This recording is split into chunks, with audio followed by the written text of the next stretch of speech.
From the Steampunk Explorer newsroom, a world of hair-raising adventures, splendiferous personalities, fantabulous creations. Welcome to the world of steampunk. Welcome to episode 7 of the world of steampunk. I'm Stephen Beal, editor and publisher of the Steampunk Explorer, and once again I'll be your host.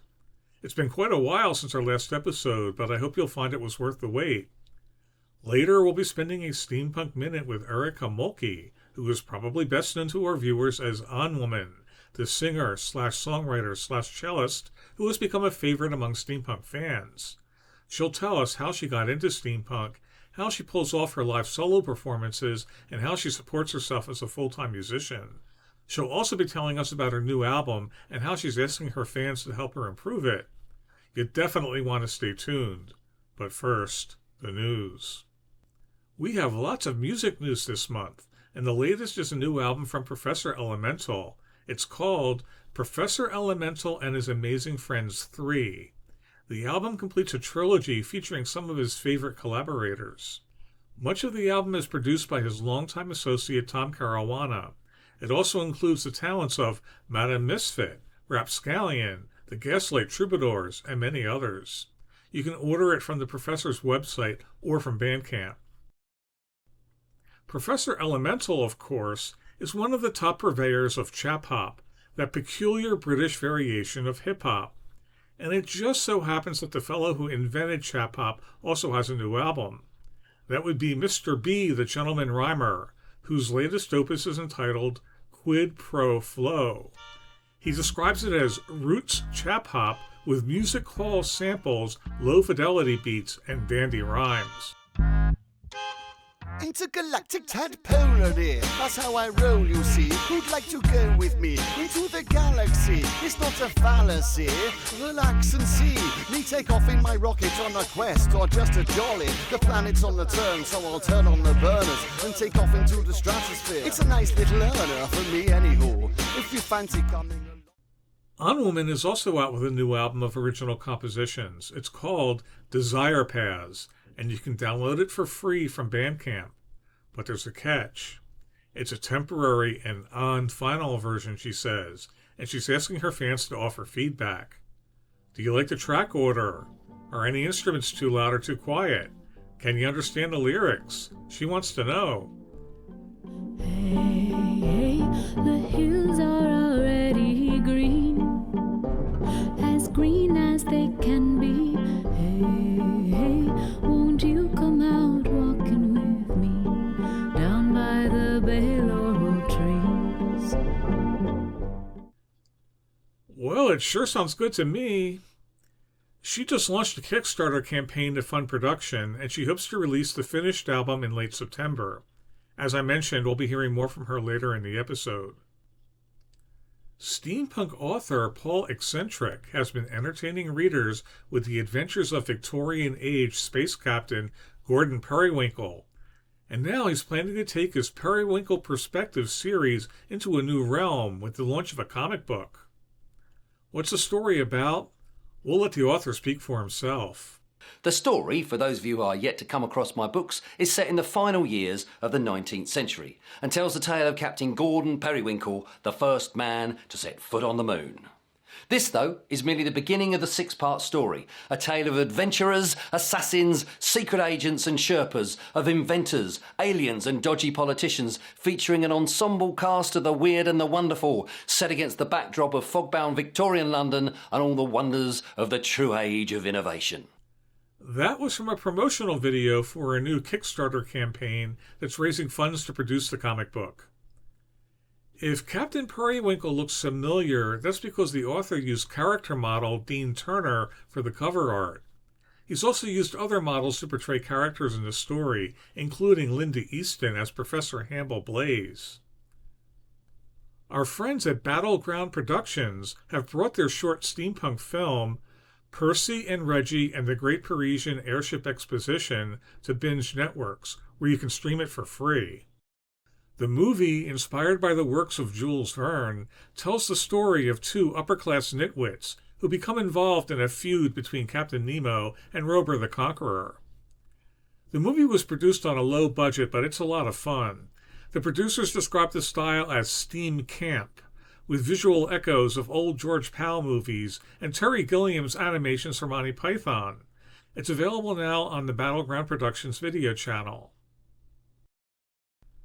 Steampunk is a prominent example of retrofuturism, an art form that envisions the future as seen from the past, or, in the words of steampunk scholar Mike Pershon, the way the present imagines the past seeing the future. Steampunk happens to be set in the 19th and early 20th centuries, but Hello Tomorrow, a new series from Apple TV Plus, advances the timeline to the mid-20th century. It imagines an alternate version of the 1950s, with robots, floating cars, jetpacks, and space travel. The story involves a group of traveling salespeople who peddle the dream of living on the moon.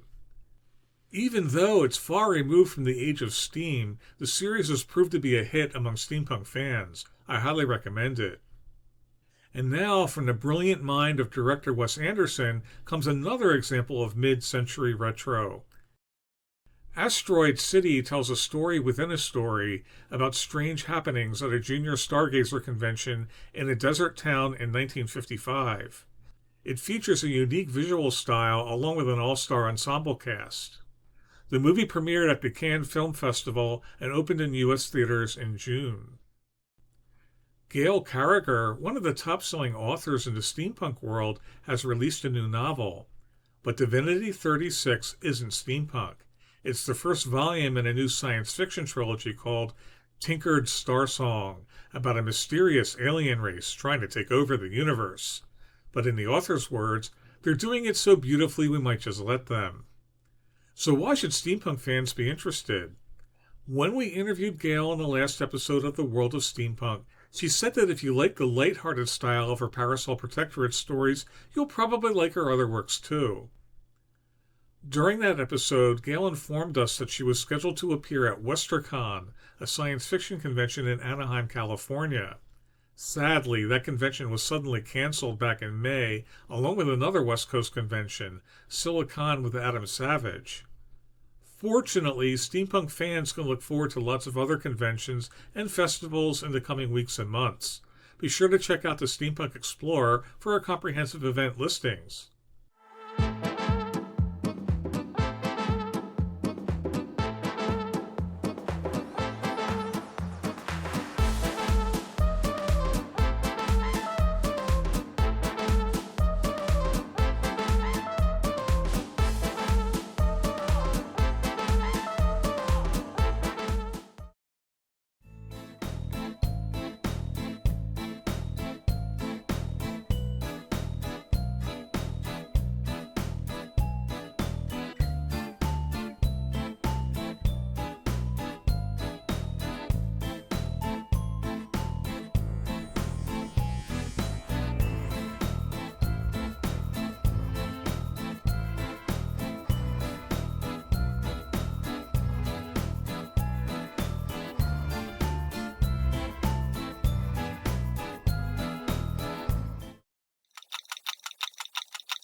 Forgotten, I would like to be found, even if it's only my own hand that pulls me out.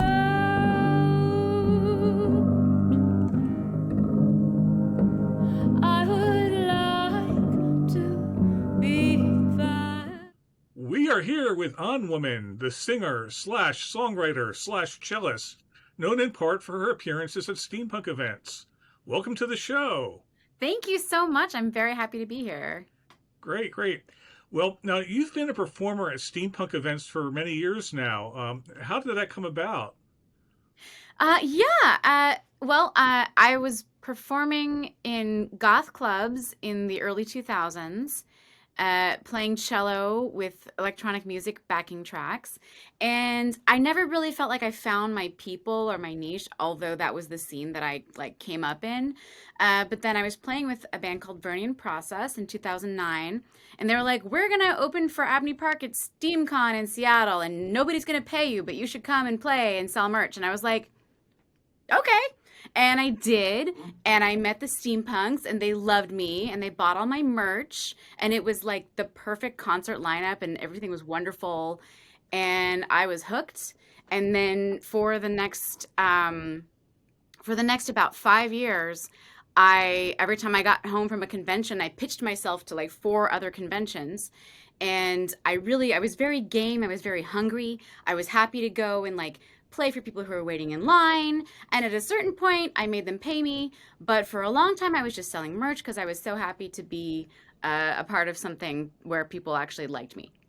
And have an audience. Yeah. Musicians always like to have an audience, right? That's like kind of why we do it sometimes. Yeah, but it's good to be paid too, I'm sure. Yeah. Okay. Now, one of the striking things about your live shows is the way you use looping to make it sound like there are more instruments on stage. Can you tell us how that works? Oh yeah, definitely. I actually have only been doing the looping since 2011, okay, that's a long time. But when I started in the steampunk thing, I was doing either just cello and voice or backing tracks. But my looper is the simplest looper ever. It is this amplifier, the Roland AC33, and I just plug 2 simple foot switches in it. There are some videos where you can see my foot doing the thing, but I have one pedal that starts the recording, and then you hit it again and it starts the loop. And then each time you hit that pedal after that, it toggles whether it's overdubbing or whether you're just playing over it and it's not recording it. Then there's another pedal that stops it. If you hold your foot down, it clears it. That's it. Super, super simple. The only thing is I can't like remove one little piece of it, because once it goes in, it's like it's in the stew. It's there forever. So if I mess up, I mess up. But I practice a lot, so I don't mess up very much. And yeah, there's a video of me playing a song called Forgotten and Then Found on YouTube, which shows my feet as I do the pedals, so you can see like how it works.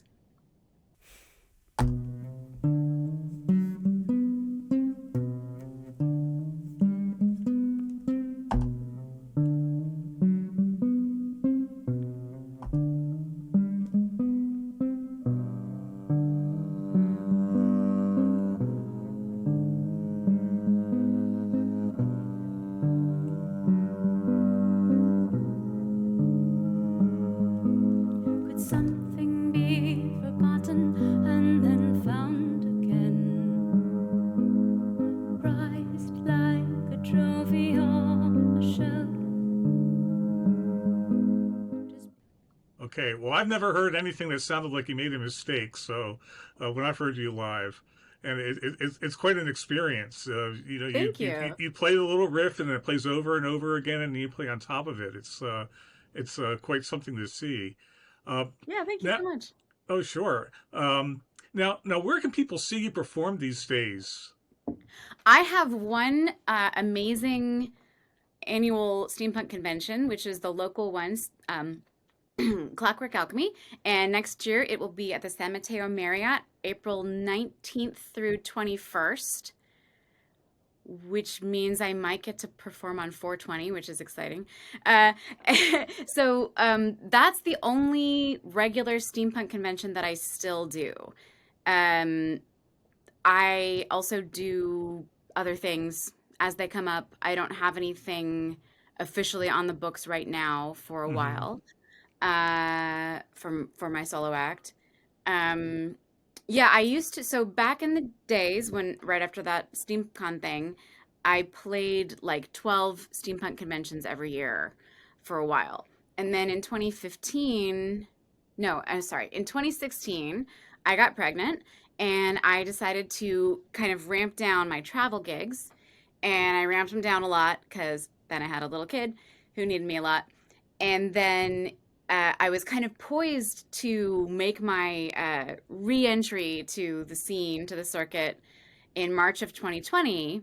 I had 3 big events scheduled, and then COVID happened, and I haven't really been very eager to get back into. I haven't flown since COVID, and I will if I have to, but I'm not as focused on the live shows as much. I'm really happy to give Clockwork Alchemy a lot of love and practice time, and I do live streams once in a while. I play birthday parties once in a while. Like if people want me, I'll be there. But I'm really more about the recordings these days. Okay. Well, I have seen you many times at Clockwork Alchemy, and it's a good reason. If you're out of town, it's a good reason to come to the San Francisco area. You get to see the San Francisco area, and you get a great steampunk convention, and you get to see Unwoman. So can't Yeah. beat that. Okay. Now, one thing that people might not realize, and you've kind of alluded to this so far, but music is your full-time job. How do you make that work? Yeah, that's right. In 2010, I was working as a ringtone producer, and I had started to become kind of successful playing shows. And I was also starting to use Kickstarter and Bandcamp. I was an early adopter of those things. And so I quit my job, and my boss was like, awesome, because he was a musician too, and everyone there kind of understood, like, this is really cool. And I did a lot of Kickstarters, a lot of gigs for the first few years. And then in 2015, I started my Patreon because I was going through writer's block at the time. It was covers only for the whole first year, but I got a decent number of backers and recorded songs. And Patreon is currently my main source of income and has been for several years now, which was wonderful during COVID because I could still work and still get paid and, cover my expenses. And It was a tough time for musicians. it was a really tough time for musicians. And I felt like because I had this regular income that was based on recordings, and also I had just moved into this house, which has a room that's a studio. So my studio is no longer my bedroom, which it was for a really long time. So I just moved into this. I had moved into the space. I never have to go to a studio. I don't have to work with other engineers. I was able to be so self-sufficient, and I felt really lucky that I had set those things up before COVID, because if I had been in like the hustle and promote myself and perform period of my career during COVID, it would have been terrible. And yeah, I really feel for musicians who were coming up at that time and now are like, what do I do? Yeah. But because now everyone's touring all the time, including people who are like 70 years old, and it's awesome. People want to see them. But then the young artists, like, I don't know, who's going to see the young artists now when The Cure is in town? Yeah, okay. So you were a ringtone producer. I didn't even know that was a thing. What was that like? Oh, it was amazing. It was really fun. So between 2005 and 2010, I worked at a company called Moderati, which they made ringtones that were clips of MP3s, but I worked on the MIDI ringtones. So like when you heard a phone with the saxophone playing a vocal line, and that was I may have mixed that. It's quite possible that I mixed that for your little phone. And it was a short-lived profession because in 2010, everyone started getting iPhones. So they really didn't need me anymore anyway. But it was really great. I feel like it honed my production skills because you have such limited like choices for what sounds you can use and how to make things sound correct. Like, it's really hard. And I feel like it kind of leveled me up as a producer. Wow, okay. Well, I guess those ringtones had to come from someplace. They did. Okay, and you were right in that. Okay. Now, some of your releases consist of cover versions of well-known songs. How do you choose what songs to cover? Oh yeah. My first uncovered album came out in 2011. And for that one, it was songs that I had loved since I was a kid mostly. I guess that's what it was. It was all songs that came out between 1980 and 1995. So I had like a theme. And I had some more themes. And then starting a little after I started my Patreon, I added a thing where people who back me at $2 a song or more get to vote on what song I cover. And anyone can nominate them, but you have to pay the money to actually vote on like the top 4 or 5 finalists. And people have great taste. My people. So I've mostly not had to cover anything I hated. I'm not going to say that I hate anything that anyone chose because I really appreciate that people back me.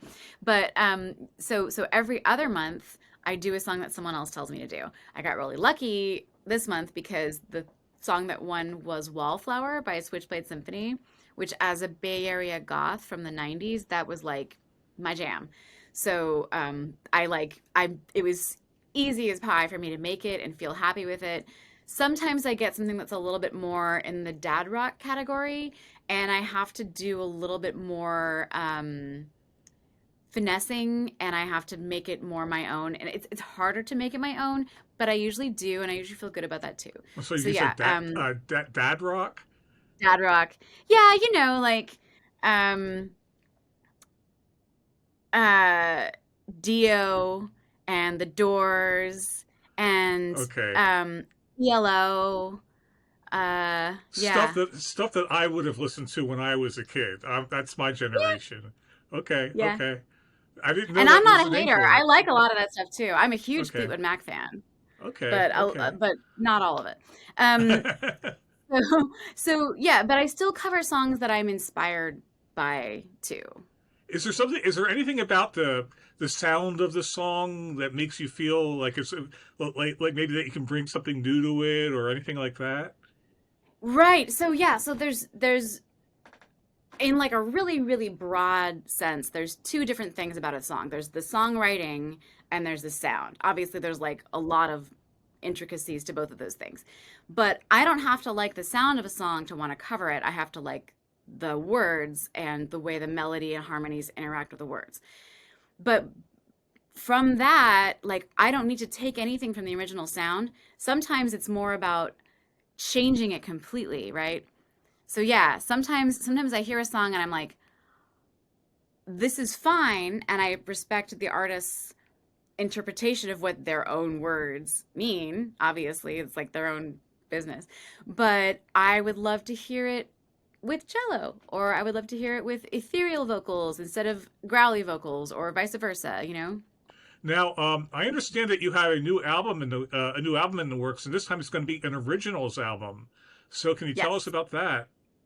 Absolutely. I have my 9th original album called Desire Paths, and I have finished all the songwriting on it, and it is posted on my website, unwoman.com. You will see it there if you go there. And I'm ready now for feedback, which I haven't done before. I'm posting a draft of the album, which is not totally finished, and I'm letting anyone who hears it who wants to send me things like, not like it sucks, but like this needs to be changed, or like to me this thing's too loud, or you really need an oboe in this, and I play oboe and I'm very affordable. Any of those things are things that I will be happy to hear from people. And I will also be very soon posting a Kickstarter for it, and I hope to release it in September. But yeah, it has 13 original songs on it, and I feel like I've really kind of hit a good flow with songwriting. All of these songs have been written since the beginning of 2022. So I've averaged like almost a song a month, which is a huge improvement over the year 2015 when I didn't write a single song until December. So yeah, I'm very excited about this album. I think my production keeps getting better. I think I've hit on some really effective ways of like letting things flow and being natural with my music, and also getting weird if I want to, but keeping it like aesthetically tidy because I have to. And if there are any steampunk oboe players out there, they should pay attention, right? And when did you say it's coming out? I'm aiming to have it out by late September because I hope to have a birthday party show on like September 23rd or 22nd or something like that. Okay, okay. Now, well, we're all looking forward to that new album. Thank you. And it's a shorter title this time, which might make it easier to write about. Yeah. Okay. As a journalist, I appreciate that. Um, okay. Now, finally, how can people learn more about you and follow your activities? Oh, yeah, that's great. Well, I'm not on Twitter anymore, but probably the best way to like see what I'm up to at any given time is to follow. Please don't add me as a friend. To follow my personal Facebook page, which just is Erica Mulkey. I have a band page, which you should also follow, but I don't post on there as much because the algorithm hates me. And I have a Mastodon, which is Unwoman at mastodon.social. Um, and I don't post on that as much either because I don't use it as much. You know, that's how things go. But you could also get something on Bandcamp and sign up for my Bandcamp email list, and then you'll see whenever I release something. So all of those are good ways of following And me. Patreon, of course, right? Well, oh yeah, okay, so right. Patreon is the very best answer, and I don't usually answer it because it costs money, but I have actually a bunch of public posts on Patreon as well. So you can kind of check those out, see the quality of songs I'm making. You can look at all the nominations posts, and in fact, anyone with a login to Patreon can nominate a song, and then the $2 backers can vote for it. But people have actually a lot of power just to nominate.